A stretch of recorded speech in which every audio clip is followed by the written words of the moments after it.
Joining me for an impression of how the economic story is playing out right now, Dr. Shankar Acharya, Member, Board of Governors and Honorary Professor at Career. Good morning, Dr. Acharya. Thanks for coming in. I'm sorry if I've kept you waiting, sir. So I was looking forward to reading your forecast on what the year ahead will look like, but this time around you've taken a far longer view in your editorial written in the Business Standard. But I think the point you make, sir, is valid, that the issues we've been grappling with this year, fiscal deficit, high inflation, low growth, slipping of investment savings rate, are not going to magically go away just because the year turns around. I'm afraid I think you're right, and I agree with that view, and I guess I've articulated it in the piece you referred to today.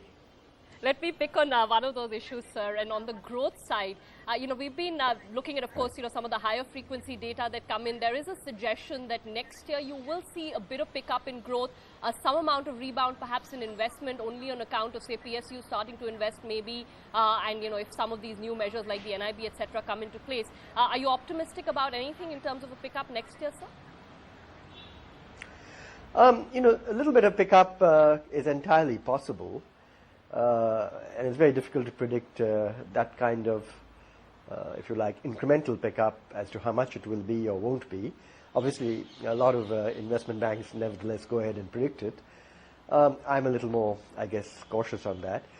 I think my real point here would be that I think the headwinds are still very strong, both from the global economy and in terms of our policy weaknesses in India.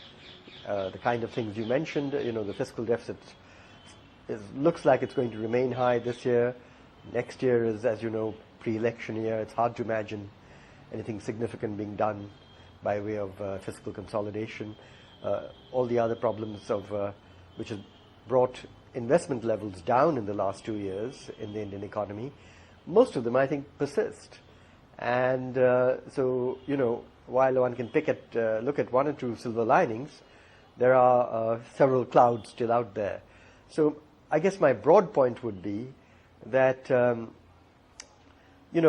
let me put it this way, that looking at India's economic growth in a sort of 3-4 year horizon, what do we notice?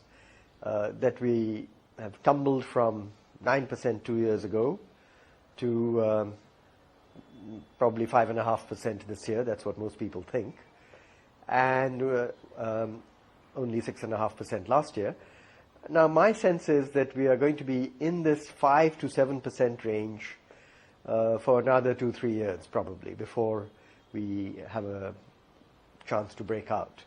And really, that's another way of saying after 2-3 years, I don't know what's going to happen. It's too far ahead. And a lot depends on policies or lack of them that we follow in between.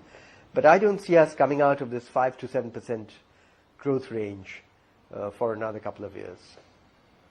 That, sir, I guess, brings us to the debate around the potential growth in India. So I'm just wondering, you talked a little bit about some of the silver linings. What specifically makes you at least, slightly hopeful? Is there anything on your radar that you think has the potential to change things medium term, short term? The government stories that are playing out right now, any of them particularly encouraging to you, sir? Well, I kind of hope, and without a whole lot of evidence, that a lot of the issues that have been at the forefront of the last few months, such as the bottlenecks in infrastructure, for example, fuel supply problems to power plants and things like that, and other kind of regulatory issues that have really kind of been a big blow to our telecom sector, for example, and not to mention all the scams, that all of these will have in some sense if not entirely resolved, at least that their cutting edge will be somewhat blunter, and that we will be on some sort of recovery path in these areas. But that's, to be honest, that's a hope. I don't have hard evidence. So that would be, if you like, half a silver lining.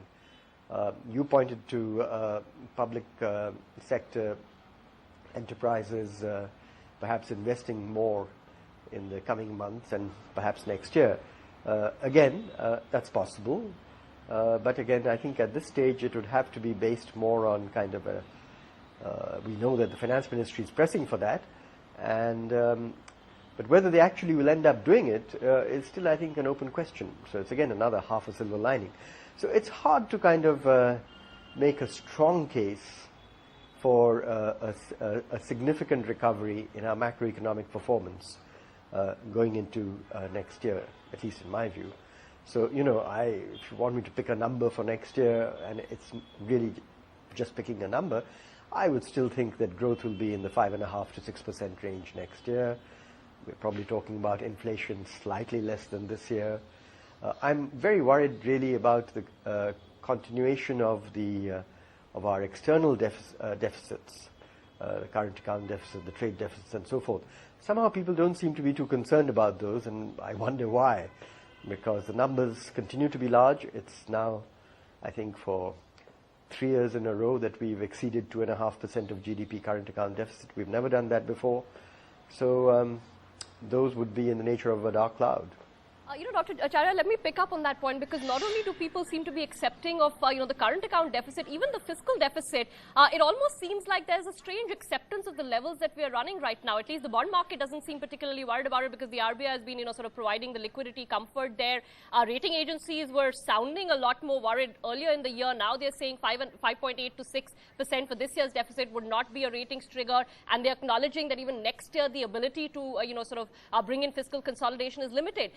So both those fronts, there seems to be this strange comfort, even though there shouldn't be. Well, as you say, the word is strange, so I don't have an explanation for strangeness. I just am left with substantial concern. And, in a way, those who've got used to a high fiscal deficit compared to the years when we were consolidating quite successfully, that is really in the middle of the last decade, some of those same people are railing about high interest rates. Now, high fiscal deficits do tend to go with high interest rates, because the more the government borrows, clearly that's in the market for loanable funds. That means that there isn't that much left over for private investment, private enterprise, and so forth. And you'd expect, therefore, upward pressure on interest rates, and that's what we are seeing. People tend to say, oh, well, the interest rates are in the domain of the RBI, and that's, I think, a somewhat naive way of looking at it.